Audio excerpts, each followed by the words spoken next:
Précédemment, dans Pitch Please. Derrière vous, on a dit bonsoir. Ah bonjour, un petit cookie? Ils sont tout frais. Libérez-les. Vous me tenez ça, je m'en occupe tout de suite. Merci.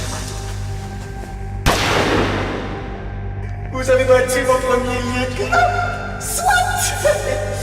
Mais la guerre n'est pas finie. Ces bombes vont exploser dans 5 secondes.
Bonjour Pider, bonjour Ours Bleu, bonjour à tous et bienvenue dans ce nouveau décor de la saison 3 de Pitch Please. Ouais.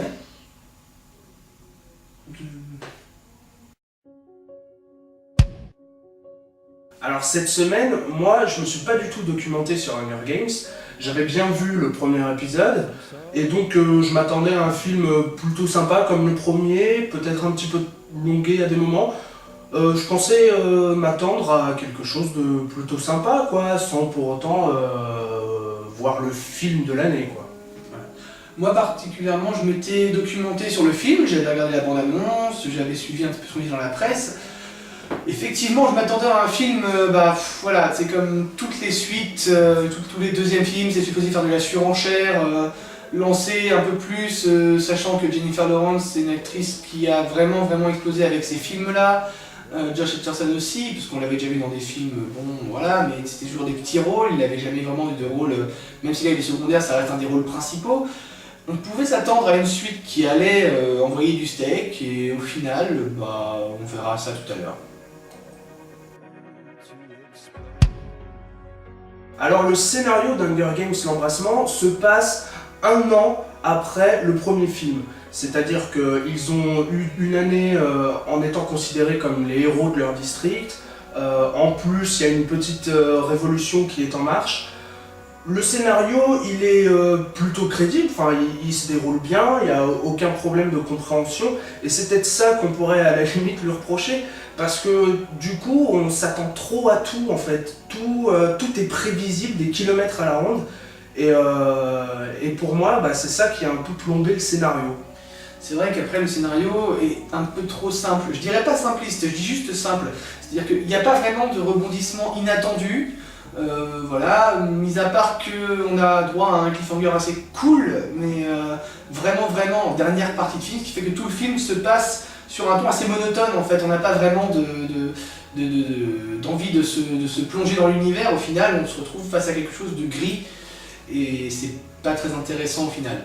Non, et en plus, tout ce qui est personnages un petit peu secondaires dans le scénario, au final ils sont vraiment secondaires, quoi. Ils manquent complètement de relief les personnages. Ouais, par exemple, à partir du moment où, à la moitié du film on va dire, où ça commence à se bastonner un petit peu, tous ceux qui crèvent on en a un peu rien à foutre, quoi. Il n'y a pas la même ambiance que dans le premier avec la petite gamine qui a apporté ce petit côté émotif. Où on s'attache à ce personnage et puis on est dégoûté qu'elle crève, quoi. Mais voilà, quoi, sinon tous les autres personnages sont pas... Enfin j'ai même envie de dire, même les personnages principaux, je veux dire son coéquipier à Jennifer Lawrence dans le film, je me souviens plus, Katniss, son coéquipier, il est pas transcendant non plus. Non c'est vrai, puis les personnages, on a l'impression que l'imagerie, j'y reviendrai plus tard, a essayé de compenser le manque de relief de certains personnages. C'est vrai que les costumes sont assez beaux, mais du coup ça fait vraiment, on a essayé de les mettre en avant par ce biais-là et non pas par le biais d'une présence du personnage dans l'histoire. Même ceux qui viennent en aide, certains personnages viennent en aide à l'héroïne dans le film, et sincèrement, même eux, au final, ils sont pas très creusés. Bon alors pour l'image par contre c'est vrai que là il n'y a pas grand chose à reprocher, c'est magnifique, on en a pris plein la rétine et pas en 3D. Youhou! Voilà. Mais après c'est vrai que les effets visuels sont superbes, les costumes sont magnifiques, parfois un peu trop osés, mais après c'est moi, c'est mes goûts, ça ne concerne que moi. Mais c'est vrai que il n'y a vraiment pas à reprocher à Hunger Games en termes d'image, c'est quelque chose de très travaillé, ça se voit qu'ils ont vraiment plongé dans l'envie de faire une représentation nickel, de faire une imagerie parfaite qui va vraiment coller à l'œil, quoi. Ça c'est vraiment ce que j'ai trouvé dans le film. Ouais, moi le truc qui m'a un petit peu agacé en termes de costume, et bon, pour le coup qui va dans l'image, qui entre dans l'image, c'est le costume des policiers, on va dire ça, du film. En gros c'est simple, ils leur ont mis un espèce de costume tout blanc avec des plaques de moto, vous savez, pour protéger le dos, et un putain de casque de moto. Alors je me demande ce que c'est que cette mode des casques de moto. Déjà quand on voit la bande-annonce de Robocop, on se dit putain lui aussi il a un casque de moto. Les gars, va falloir faire un petit peu plus créatif dans vos prochains films, parce que là ça va vraiment pas, quoi. Enfin ce truc ça m'a vraiment outré, quoi. Enfin je me suis dit mais c'est quoi ce délire? Ils se sont dit on a tout niqué en fric dans les imageries et les autres maquillages et tout, et puis bah là le flic on va lui mettre un petit casque et puis c'est bon, c'est le flic, on va pas se faire chier, ça reste un flic. Remarque après, j'ai trouvé que la simplicité du costume des flics était peut-être fait aussi pour les faire ressortir, parce que du coup tout le monde est habillé complètement de manière bizarre. Et du coup ça ressort un peu de la foule pour ça. Cela dit, c'est vrai que je reviens là-dessus, je suis tout à fait d'accord avec le fait que la mode des casques de moto, je comprends pas. On avait déjà vu ça dans Equilibrium par exemple, où les flics ont un casque de moto parce que ce serait dommage qu'on voit leur visage. Voilà, bon après c'est vrai que ça uniformise vachement la société, ça donne vachement un côté régime totalitaire. Mais c'est vrai qu'au final ça détonne vachement du reste. Oui, c'est vrai. On peut prendre aussi l'exemple de Dredd, où il a aussi un casque de moto, mais ils ont fait un petit effort pour le modifier un peu.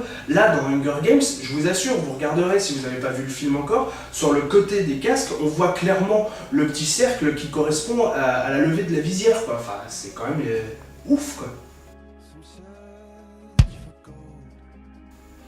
Alors la musique, elle est pas trop mal, disons que elle ponctue assez bien tous les petits moments qu'il y a dans le film, mais ce qu'on peut regretter, c'est un thème précis, peut-être comme ce qu'il y a dans toutes les sagas actuelles, et puis même avant, on peut citer Harry Potter, Pirates des Caraïbes, Star Wars, Le Seigneur des Anneaux, enfin tout ça, c'est des sagas qui ont un thème précis et qui restent en tête en fait.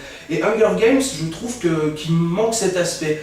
Après, bon, c'est vrai que la musique, elle est pas non plus dégueulasse, hein. Comme je disais, elle ponctue l'action, enfin tout va bien, mais y a rien, y a pas ce petit déclic, y a pas ce petit truc. Bon après, j'y mets quand même un petit plus, parce que le générique final, c'est quand même du Coldplay, et moi j'aime bien.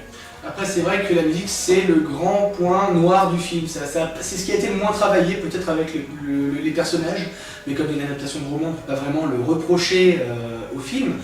Cela dit, la musique, on sent que c'est pas ce qui a été la priorité en termes de réalisation. Il y a des aspects assez cool, mais ça ponctue l'action, et comme il disait, il n'y a pas de thème de film.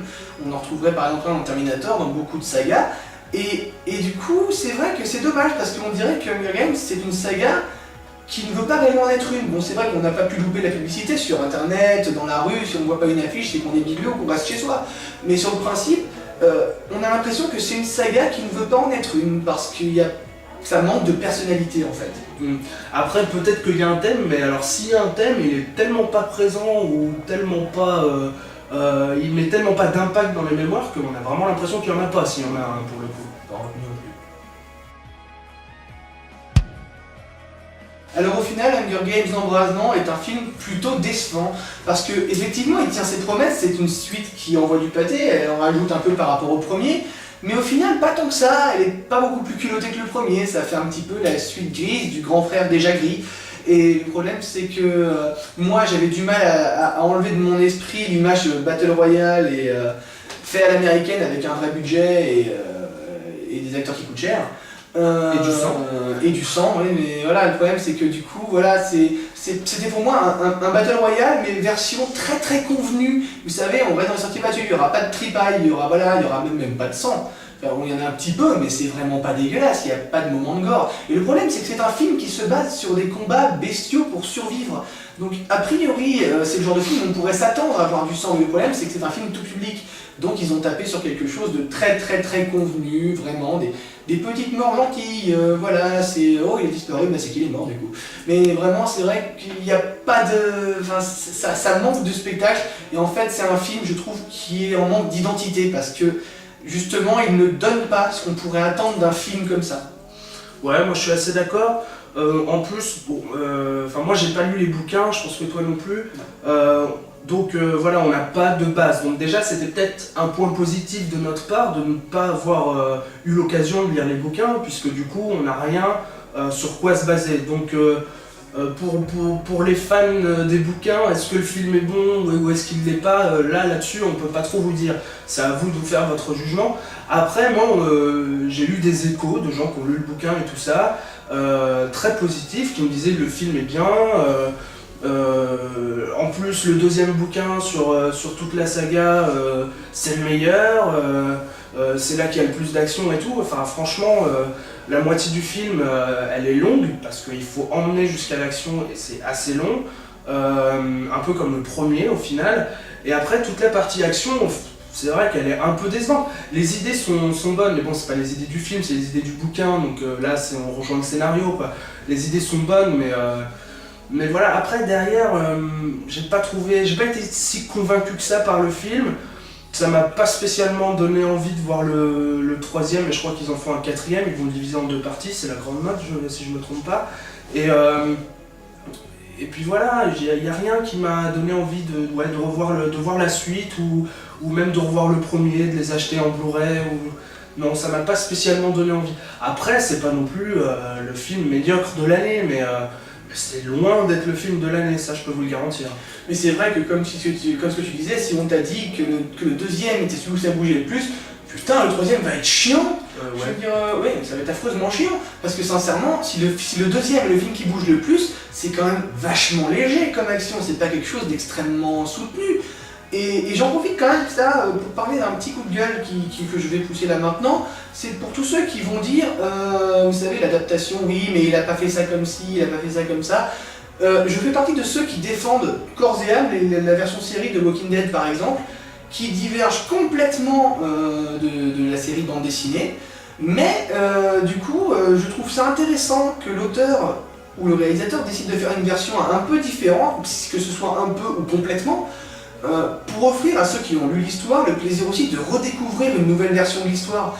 Et je trouve ça dommage de voir énormément de gens qui crachent dessus parce que c'est pas parfait, parce qu'au final, moi je suis désolé, mais si j'ai lu une bande dessinée et que j'en vois une version parfaitement adaptée, bah, j'aurais juste l'impression de relire le livre et du coup je pense que j'y perdrais aussi du plaisir.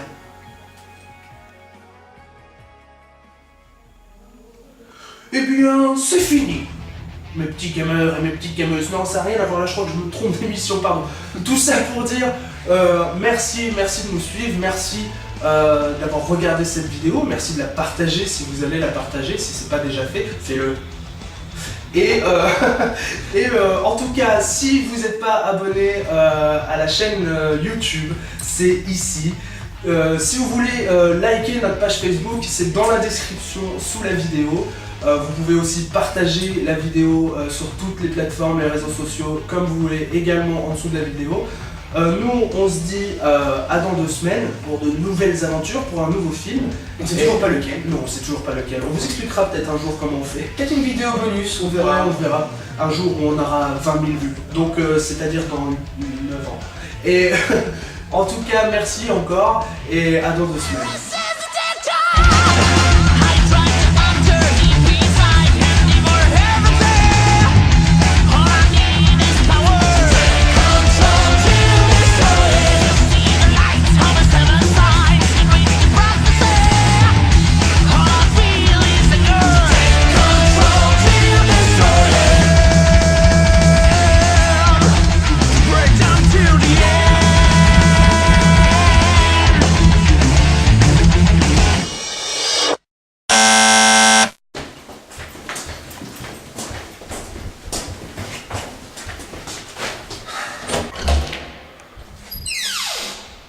Bonjour voisin, je viens juste vous souhaiter la bienvenue. Je reviendrai avec des cookies, ok?